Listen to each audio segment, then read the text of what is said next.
नमस्कार, मैं हूं गंगा प्रसाद। पाकिस्तान में सरकार के खिलाफ हल्ला बोल चल रहा है। विपक्ष ने दो शब्दों का ऐसा जाल बुना जिसने पाकिस्तान सरकार से ज्यादा वहां की सेना को मुश्किल में डाल दिया है। ऐसे में सवाल ये है कि क्या पाकिस्तानी सेना विपक्ष के आरोपों के साथ आगे बढ़ेगी या फिर सियासत की नई बिसात के सिलेक्टर्स दूसरे को सिलेक्ट करेंगे। इन दो शब्दों को लेकर आपके मन में सवाल होगा, क्योंकि विवाद ही सिलेक्टर्स और सिलेक्टेड को लेकर है।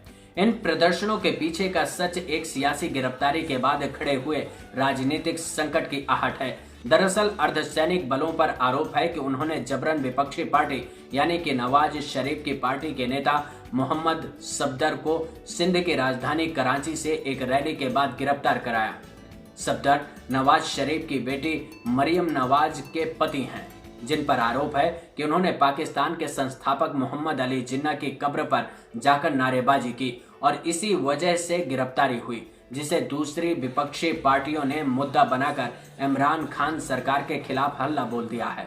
इस गठबंधन में 11 पार्टियां शामिल हैं, जिसका नाम है पाकिस्तानी डेमोक्रेटिक मूवमेंट, जिसकी मेजबानी पाकिस्तानी पीपुल्स पार्टी कर रही है।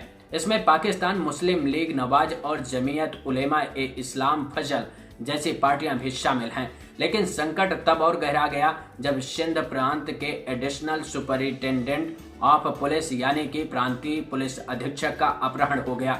हमारे देश में जैसे आईपीएस अधिकारियों की डिजिग्नेशन होती है, लगभग ऐसी ही पावर वहां पीएसपी यानी कि पुलिस सर्विस ऑफ पाकिस्तान को दी गई है। लेकिन एक पुलिस अधिकारी के अपहरण होने के बाद सेना को जांच के आदेश देने पड़े। इस जांच के लिए मजबूर इसलिए होना पड़ा क्योंकि स्थानीय नेताओं ने आरोप लगाया कि सिंध प्रांत के पुलिस के मुखिया मुश्ताक अहमद महर को पहले अर्धसैनिक बलों ने विपक्ष के नेता को गिरफ्तार करने पर मजबूर किया और फिर उसका अपहरण करा लिया। और ये अंदेशा इसलिए भी ज्यादा गहरा गया क्योंकि सिंध की सरकार ने कह दिया कि उसने मोहम्मद सफदर की गिरफ्तारी का आदेश दिया नहीं था। तो फिर सवाल उठता है कि इस कार्रवाई को करने के लिए एक अधिकारी किसके कहने पर मजबूर हुआ होगा। जब ये हम हाथ डालेंगे करप्ट लोगों के ऊपर, अब सब तैयार हो जाएं, ये शोर मचाएंगे। ये करप्ट लोग जो हैं, जो अभी तक बड़े आराम से पैसा बना रहे थे, ये हर जगह बैठे हुए हैं, जो एक करप्ट निजाम से पैसा बना रहे थे। तो जब इनके ऊपर हाथ डलेगा, ये अपने जेहन में डाल लें कि शोर मचाएंगे, और ये शोर हर किस्म का मचाएंगे। शायद सड़कों पे भी आए, जमहूरियत भी खतरे में आ जाएगी क्योंकि जब इनकी करप्शन के ऊपर हाथ डलेगा। लेकिन आपने मेरे साथ खड़े रहना है, क्योंकि हमने या ये मुल्क बचेगा या ये करप्ट लोग बचेंगे। क्योंकि सिंध प्रांत में पाकिस्तान पीपुल्स पार्टी की सरकार है, जो इमरान खान की पाकिस्तान तहरीक इंसाफ पार्टी का विरोध करती है। जिस बात का आरोप सफदर की पत्नी मरियम नवाज लगाती हैं कि पहले पुलिस प्रमुख के फोन को जब्त किया गया, उन्हें सेक्टर कमांडर के दफ्तर ले जाया गया और गिरफ्तारी के आदेश पर हस्ताक्षर करने को मजबूर किया गया, जिसके सबूत मिलते हैं, यानी कि गिरफ्तारी का ऑर्डर दिया गया। लेकिन मुश्ताक अहमद महर के अपहरण की खबर से परेशान सिंध प्रांत के प्रशासन के आला अधिकारियों ने 2 महीने की छुट्टी की अर्जी लगा दी थी। इस एप्लीकेशन में सिर्फ नाम और डिजिग्नेशन का चेंज था और हर एक पत्र की भाषा एक सी थी, यानी कि ये सब सोची समझी रणनीति के तहत चली हुई चाल थी। बाद में जांच के आदेश होने पर सिंध पुलिस ने कहा कि महर ने अपनी छुट्टी की अर्जी को टालने का फैसला किया है और अपने अधिकारियों को आदेश दिया है कि वो जांच के नतीजे आने तक अपनी अपनी अर्जियां टाल दें। ऐसे में एक संकट तो टल गया, यानी कि सिंध की प्रशासनिक समस्या तो खत्म हो गई। लेकिन सवाल है कि क्या राजनीतिक संकट खत्म हो गया? क्योंकि अब जो आवाज उठ रही है वो विवाद अधिकारी को लेकर नहीं है, बल्कि सिलेक्टर्स और सिलेक्टेड को लेकर, यानी कि सिलेक्टर्स पाकिस्तान की सेना हो गई और सिलेक्टेड इमरान खान हो गए, जिनके खिलाफ विपक्ष खड़ा है। ऐसे में क्या पाकिस्तानी सेना इस बात का जोखिम उठाएगी? वो भी तब जब वो कहती है कि एक लोकतांत्रिक सरकार पाकिस्तान में चल रही है। तो फिर क्या होगा? क्योंकि नवाज शरीफ 3 बार प्रधानमंत्री रह चुके हैं, सरकार और सेना के बीच के रिश्तों को भली भांति समझते हैं। इसलिए नवाज शरीफ ने सीधा निशाना लगाया और कह दिया कि विपक्ष प्रधानमंत्री इमरान खान के खिलाफ नहीं है, बल्कि उनके खिलाफ है जो अक्षम व्यक्ति को सत्ता में लेकर आए हैं। यानी कि सीधी चुनौती पाकिस्तानी सेना को दी गई है। अब सेना को सोचना है कि सत्ता के साथ चलना है या फिर विपक्ष के आरोपों के आगे नतमस्तक होना है, क्योंकि नवाज शरीफ पाकिस्तान में नहीं है, वो लंदन में बैठे हैं और लंदन से सरकार और सेना को सीधी चुनौती दे रहे हैं। उनकी बातों पर विश्वास इसलिए भी लोगों को ज्यादा होगा क्योंकि वो 3 बार प्रधानमंत्री रह चुके हैं और इन कड़ियों को वो जानते हैं जिनके दम पर सरकारें पाकिस्तान में बनती और बिगड़ती हैं।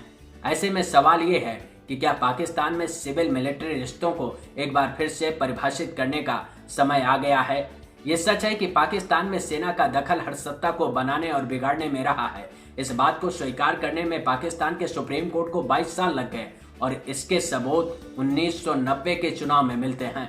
इसी बीच नवाज शरीफ का उदय होता है और उन्होंने सेना के संरक्षण में ही सही लेकिन अपनी नई पहचान जनता के बीच बना ली थी, जन समर्थन तैयार किया और इसी का असर आज सरकार के खिलाफ हो रही रैलियों में भीड़ के रूप में दिखाई दे रही है। इस सियासी गिरफ्तारी के मायने नवाज शरीफ जानते हैं क्योंकि शरीफ भी 1999 में सैनिक तख्ता पलट का शिकार हो चुके हैं। 2 बार उन्हें संवैधानिक साजिशों के चलते सत्ता छोड़नी पड़ी, इसीलिए शरीफ अब पूरा कच्चा चिट्ठा खोल रहे हैं कि कैसे सेना जनरलों से उनके मतभेद थे और उसकी कीमत उन्हें सत्ता गंवाकर चुकानी पड़ी थी। 1993 में शरीफ को और राष्ट्रपति गुलाम इशाक खान को भी इस्तीफा देने के लिए बाध्य होना पड़ा था। जब सुप्रीम कोर्ट ने शरीफ सरकार को बर्खास्त करने के लिए इशाक खान के फैसले को पलट दिया था, तत्कालीन सेना प्रमुख जनरल अब्दुल वहीद काकड़ ने उन इस्तीफों के लिए दबाव बनाया था। नवाज शरीफ 4 बार सत्ता से बेदखल हो चुके हैं। पहली बार सैनिक तख्ता पलट 1977 में हुआ था। 1990 और 1996 में राष्ट्रपति शासन के चलते और 2012 में न्यायपालिका ने उन्हें बेदम करके रख दिया। इस संकट के बीच सेना और जनता की सरकार के बीच मतभेद बढ़ते जा रहे थे।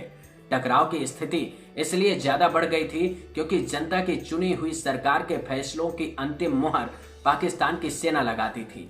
ऐसे में सेना और सरकार के बीच की दूरियां बढ़ रही थीं।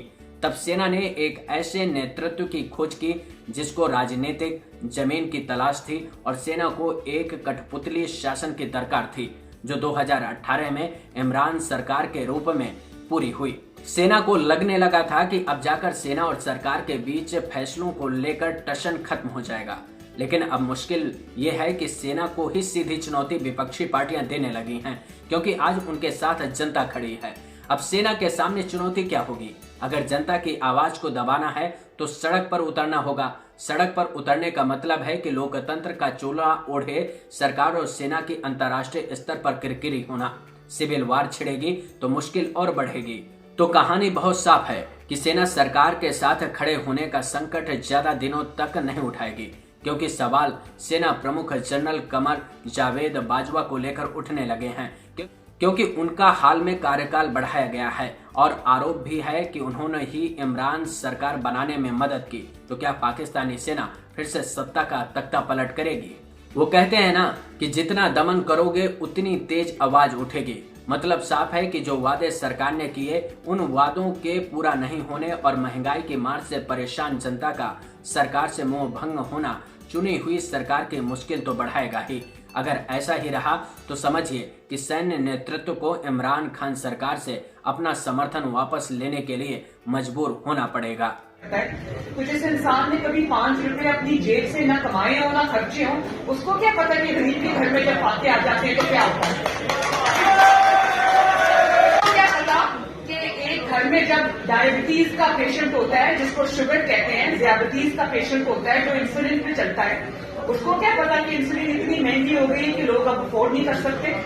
उसको क्या पता कि जो हार्ट का पेशेंट है जब उसको कोई दवाई की जरूरत होती है तो दवाइयों की कीमतें 600% महंगी हो गई। ये चलन 1960 के दशक के पहले नहीं था, यानी कि पहले सेना के जनरल का नाम तो लोग जानते थे लेकिन सैन्य खुफिया सेवा के प्रमुख का नाम नहीं जानते थे। लेकिन पाकिस्तान में सेना के दखल ने सब कुछ बदल कर रख दिया क्योंकि सत्ता का खून सेना के मुंह में लग गया। उसने अपना उत्तराधिकारी खुद चुनने का फैसला भी लिया। यही कारण है कि पाकिस्तान में 4 बार सेना ने तख्ता पलट किया, यानी कि 1958, 1969 और 1977 और 1999 में, यानी कि पाकिस्तानी सेना के जनरल ने फैसला लिया और सरकार का तख्ता पलट कर दिया।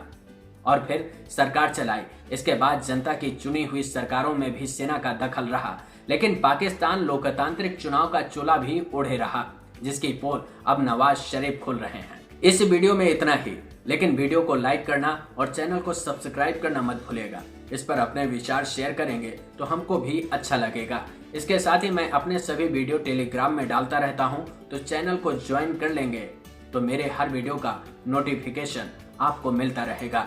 नमस्कार।